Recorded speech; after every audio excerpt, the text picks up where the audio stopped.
The option selling is very dangerous. Option buyers ஒரு momentum இருக்கும்போது மாத்திரம்தான் அவங்க ஆப்ஷன் பையிங். ஸோ அதனால் ரொம்ப முக்கியம் வந்து எக்ஸ்பைரி. இப்போ இன்ஸ்டெட் ஆஃப் வீக்லி அன்றைக்கி மார்க்கெட் வந்து ஒரு சின்ன கரெக்ஷன் வந்து திருப்பி மேலே கிளம்பும்போது அந்த லோவில் அந்த க்ரீக்ஸுங்கிறத பற்றியான ஒரு கம்ப்ளீட் நாலேஜ் இல்லாமல் வர்றதே ஒரு பெரிய மிஸ்டேக்.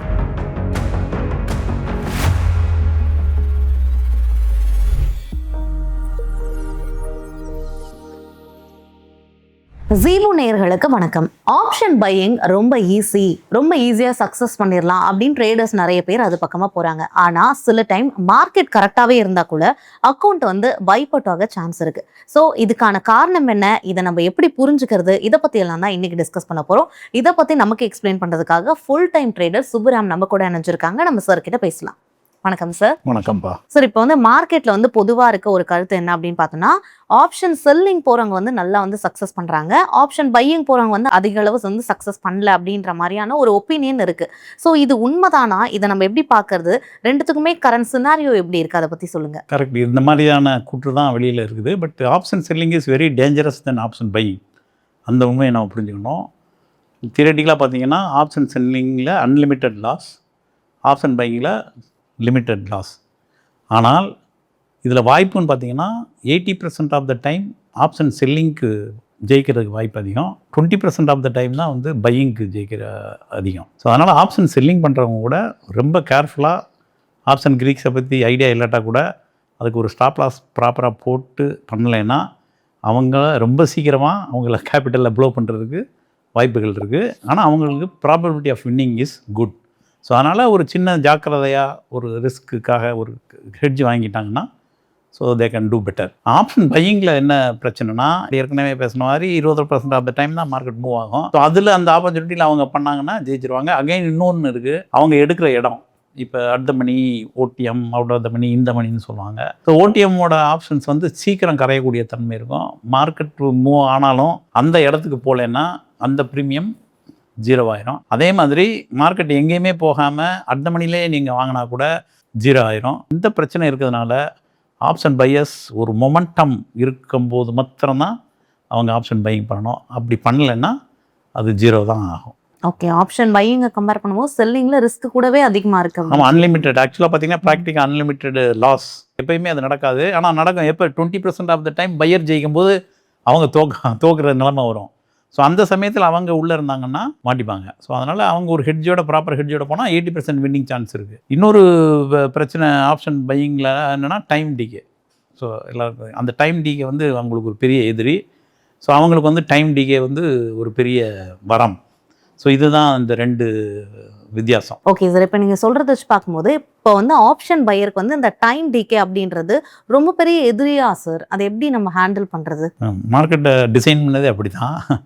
பையர்ஸ்லேருந்து பணத்தை வாங்கணுன்னா அந்த டிகே, நான் ஏற்கனவே பேசுன மாதிரி 80% ஆஃப் த டைம் மார்க்கெட் சைட்வேஸில் தான் இருக்கும்.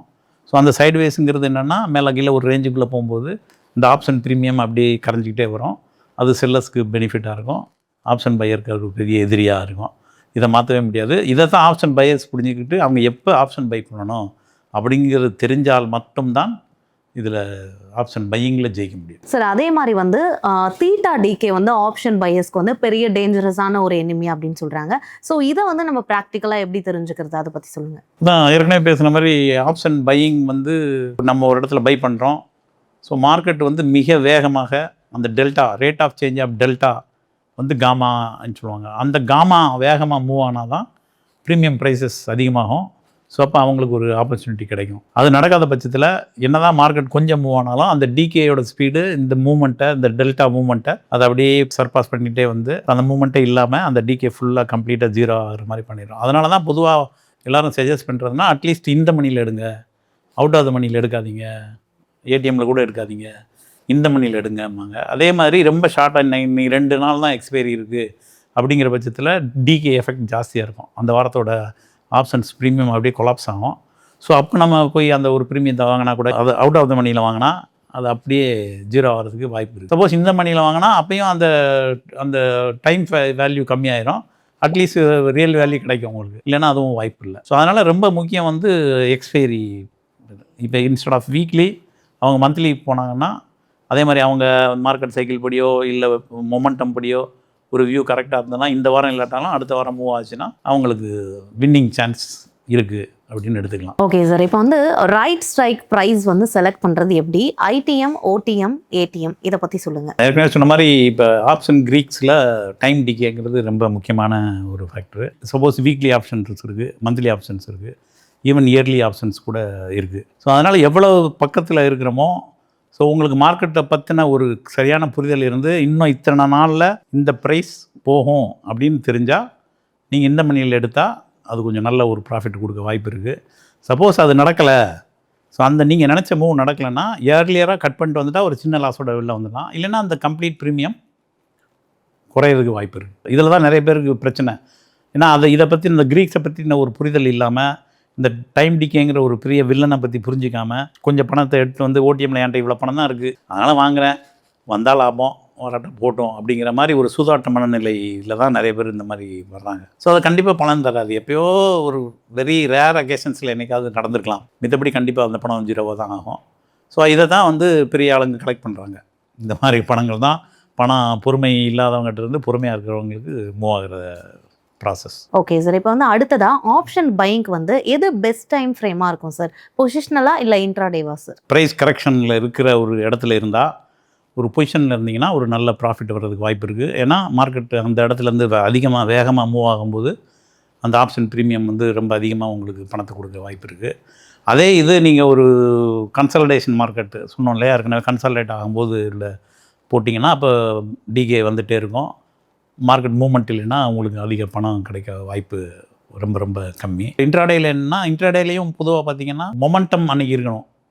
அன்றைக்கி மொமெண்டம் இல்லைன்னா அந்த ஆப்ஷன் உங்களுக்கு பெரிய பணம் தராது. அது ஒரு மொமெண்டம் டேயாக இருந்தால், அது கால் சைடோ புட் சைடோ, அது ஒரு மொமெண்டம் டேயாக இருந்தால் கண்டிப்பாக உங்களுக்கு அது பணம் கொடுக்கும். ஸோ அந்த மொமெண்டம் டேயை கண்டுபிடிக்கிறதுனா அகைன் விக்ஸோட மூமெண்ட்டை பொறுத்து, அன்றைக்கி வால்யூம் வெயிட்டட் ஆவரேஜ் ப்ரைஸை வச்சு அந்த இண்டிகேட்டரை வச்சு அதுலேருந்து எவ்வளோ தூரத்தில் ப்ரைஸ் ட்ரேட் ஆகுது, என்ன மூமெண்ட்டும் உண்டாது, என்ன எவரி ஹவர் ப்ரைஸோட ஆக்ஷன் என்ன அப்படிங்கிறத பார்த்து கால் சைடோ புட் சைடோ எந்த டைரெக்ஷன் போதோ அந்த டைரெக்ஷனில் பை பண்ணிங்கன்னா ஜெயிக்கிறதுக்கு கொஞ்சம் வாய்ப்பு அதிகம். இப்போ வந்து அடுத்ததாக ஸ்டாப் லாஸ் இல்லாமல் இந்த ஆப்ஷன் பையிங் பண்ணுறது எவ்வளோ டேஞ்சரஸ் அப்படின்னு நீங்கள் நினைக்கிறீங்க சார்? ஸ்டாப் லாஸ் அகைன் ஏற்கனவே பேசுகிற மாதிரி ஸ்டாப் லாஸ் போடுறது எல்லாமே பெரிய பண முதல்களுக்கு தெரியும், அவங்களுக்கு தெரிச சிஸ்டம். ஸோ அதை வந்து ஈஸியாக எடுத்துகிட்டு போயிடுவாங்க. நிறைய பேர் பேசுகிறத நீங்கள் கேள்விப்பட்டிருப்பீங்க, கரெக்டாக என் ஸ்டாப் லாஸை அடிச்சுட்டு மார்க்கெட் மேலே போயிடுச்சின்னு சொல்லி. ஸோ அதனால் ஒரு மார்க்கெட் சைக்கிள் படி, மார்க்கெட் ட்ரெண்ட் படி ஒரு அப் ட்ரெண்டாக இருந்தால் கீழே கொஞ்சம் வெயிட் பண்ணலாம். இல்லை மார்க்கெட் ஒரு நல்ல கீழே வரும்போது அந்த இடத்துல பை பண்ணலாம், அங்கேருந்து திரும்பும்போது பை பண்ணலாம். ஏதாவது ஒரு இடத்துல பை பண்ணுறதை விட அன்றைக்கி மார்க்கெட் வந்து ஒரு சின்ன கரெக்ஷன் வந்து திருப்பி மேலே கிளம்பும்போது அந்த லோவில் பை பண்ணிங்கன்னா உங்களுக்கு சின்ன ஸ்டாப் லாஸ் இருக்கும், கண்டிப்பாக வின் பண்ணுறதுக்கு வாய்ப்பு அதிகம். ஆனால் நிறைய பேர் என்ன பண்ணுவாங்க, ஏற்கனவே ப்ரைஸ் இருந்து திருப்பி கீழே வந்து அந்த ஏற்கனவே இருந்த ப்ரைஸை விட அதிகமாக கட் பண்ணும்போது போவாங்க. பட் அது அவ்வளோவா பலன் தராது. அகைன் அங்கேருந்து திருப்பி கீழே வர்றதுக்கு வாய்ப்பு இருக்குது. ஸோ அங்கேருந்து கீழே ஏற்கனவே ஸ்டாப் லாஸ் அதை ஹண்ட் பண்ணும்போது நீங்கள் உள்ளே என்ட்ரி ஆனீங்கன்னா பணம் பண்ணுறதுக்கு வாய்ப்பு இருக்குது. ஆனால் உங்களுக்கு கிளியர் வியூ இருக்கணும், மார்க்கெட் இன்றைக்கி மேலே போகும், ஏற்கனவே அப் ட்ரெண்ட் இருக்குது, மேலே போகிறதுக்கான ப்ராபபிலிட்டி தான் ஜாஸ்தி அப்படிங்கிற ஒரு பட்சத்தில் நீங்கள் இந்த ட்ரேடை ட்ரை பண்ணலாம். Okay sir. இப்போ வந்து ஆப்ஷன் பையர்ஸ் வந்து பண்ணுற பிக்கஸ்ட் மிஸ்டேக்காக நீங்கள் எதை பார்க்குறீங்க? ஓவர் ட்ரேடிங்கா இல்லை எக்ஸ்பைரி டேயில் வந்து ட்ரேடிங் பண்ணுறதா சார்? அதான் கரெக்டாக சொன்னீங்க. ஆப்ஷன் பையர்ஸ் பொதுவாக ஆப்ஷன் பையிங் பண்ணுறதே அந்த க்ரீக்ஸுங்கிறத பற்றியான ஒரு கம்ப்ளீட் நாலேஜ் இல்லாமல் வர்றதே ஒரு பெரிய மிஸ்டேக். நிறைய பேருக்கு இன்றைக்கும் அந்த டிகே எப்படி வேலை செய்யுதுங்கிறதே புரியாது, ஆனால் அவங்க ஆப்ஷன் பையிங் வருவாங்க. ஸோ இது ஒரு பெரிய பிரச்சனை. அந்த க்ரீக்ஸை பற்றி காமா தீட்டா இதை பற்றின ஒரு புரிதல் இருந்தால் கண்டிப்பாக அதை பண்ண மாட்டாங்க. ஸோ நிறைய பேர் வர்றதுனா இதை பற்றி நாலேஜே இருக்காது, கண்டுக்காமல் நேராக வருவாங்க. ஆக்சுவலாக நான் என்ன பொறுத்தப்பட்டல ஆப்ஷன் பையிங் வந்து எக்ஸ்ட்ரீம், எல்லாம் கற்று முடிச்சதுக்கப்புறம் ஃபைனலாக பண்ண வேண்டிய வேலை. ஆனால் நிறைய பேர் முதலே அதை பண்ணுறாங்க. ஸோ அதனால் தோக்கிறதுக்கு அந்த ரீசன். அவங்களுக்கு உண்மையிலேயே டிகேயை பற்றி ஒரு புரிதல் இருந்தால் கண்டிப்பாக எங்கே பண்ணணும்னு அவங்களுக்கே ஒரு புரிதல் வந்துடும். இந்த இடத்துல நம்ம பண்ணக்கூடாது, ஏன்னா எக்ஸ்பைரி நாளைக்கு இருக்குது, ஸோ இன்றைக்கி ஓவர் நைட்டில் டக்குன்னு டிகே ரொம்ப குறைஞ்சிரும் ப்ரீமியம். ஸோ அப்படிங்கிற ஒரு புரிதல் அவங்களுக்கே வந்துடும். ஆனால் நிறைய பேருக்கு அது இல்லை. அதனால தான் திருப்பி சொல்கிறது, ஆப்ஷன் பையிங் வந்தால் கூட க்ரீக்ஸை பற்றி முதல்ல நல்லா தெரிஞ்சுக்கிட்டு, இந்த டிகே எஃபெக்ட்டை பற்றி தெரிஞ்சுக்கிட்டு ஆப்ஷன் வை கரெக்டான நேரத்தில் அந்த வாய்ப்பு வரும்போது மாத்திரம் தான் நான் ட்ரேட் பண்ணுவேன் அப்படின்னு டிசிப்ளினாக இருக்கவங்க இன்றைக்கும் நிறைய பேர் ஆப்ஷன் பையர்ஸ் பணம் பண்ணுறாங்க, மறுக்க முடியாது. ஆனால் அந்த ஒரு டிசிப்ளின் வேணும், அகைன் புரிதல் வேணும், க்ரீக்ஸை பற்றி நல்லாவே தெரிஞ்சிருக்கணும். அதே மாதிரி மார்க்கெட்டோட டைரக்ஷன் பற்றி ஒரு வியூ இருக்கணும். இருந்தால் கண்டிப்பாக ஆப்ஷன் பையிங்லேயும் பணம் பண்ணலாம். ஓகே, அப்போ எக்ஸ்பைரி டே அந்த ஓவர் ட்ரேடிங் அதில் என்ன ஓவர் அகைன் உங்களுக்கு புரிதல் இல்லாட்டாலே நீங்கள் ஓவர் ட்ரேடிங் பண்ண ஆரம்பிச்சிருவீங்க.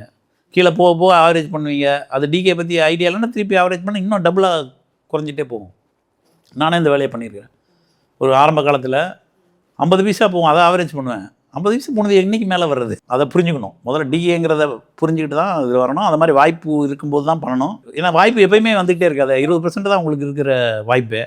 அது எப்போயாவது தான் வரும். அப்போ ஓவர் ட்ரேடிங் பண்ணால் கண்டிப்பாக தோக்க தான் செய்வோம். அதில் ஒன்றும் சந்தேகமே இல்லை. ஆப்ஷன் பையர்ஸ் ஓவர் ட்ரேடிங் பண்ணவே கூடாது.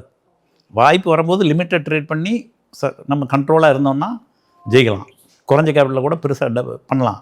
ஆனால் அந்த அளவுக்கு இருக்குமா அப்படிங்கிறது ரொம்ப முக்கியம். ஓகே சார், இப்போ வந்து ஆப்ஷன் பையர்ஸ் வந்து சக்ஸஸ்ஃபுல்லாக இருக்கிறதுக்கு டிசிப்ளின் வந்து இருக்கணும் அப்படின்னு சொல்கிறீங்க. அந்த டிசிப்ளின் அவங்க எப்படி வளர்த்துக்கிறது, உங்களோட பாயிண்ட் ஆஃப் வியூலேருந்து சொல்லுங்கள், உங்களோட எக்ஸ்பீரியன்ஸ்லேருந்து நீங்கள் சொல்லுங்கள். தப்பான ஆள்கிட்ட அந்த கேள்வி கேட்குறீங்க. ஒரு டிசிப்ளின் இல்லாத ஒரு ஆள், அதனால நான் ஆப்ஷன் செல்லராக இருக்கேன். இப்போ நீங்கள் கேட்குற கேள்வி கரெக்டு. அதுக்கு வந்து ரொம்ப ஒரு சைக்காலஜிக்கல் இது வேணும்.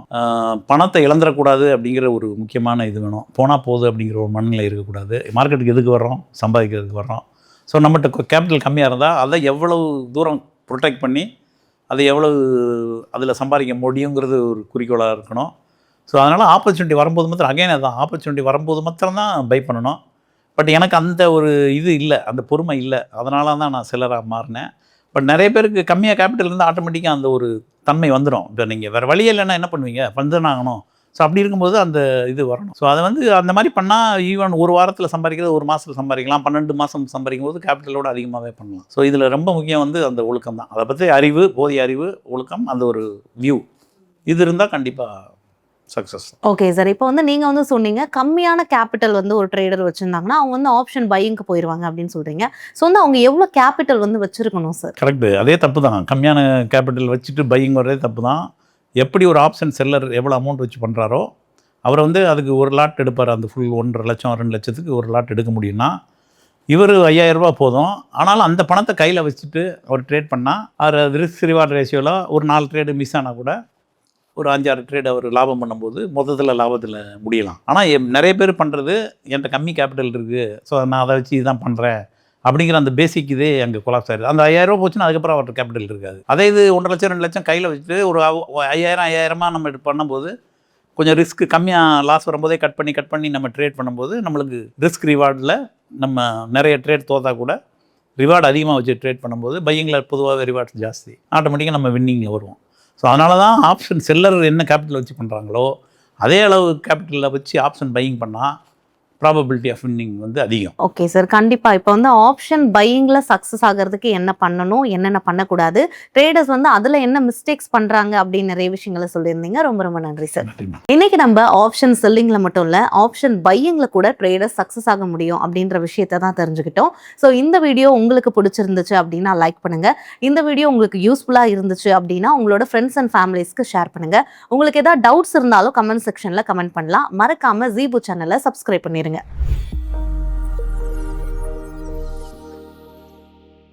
Investment in security markets are subject to market risk. Read all the related documents carefully before investing.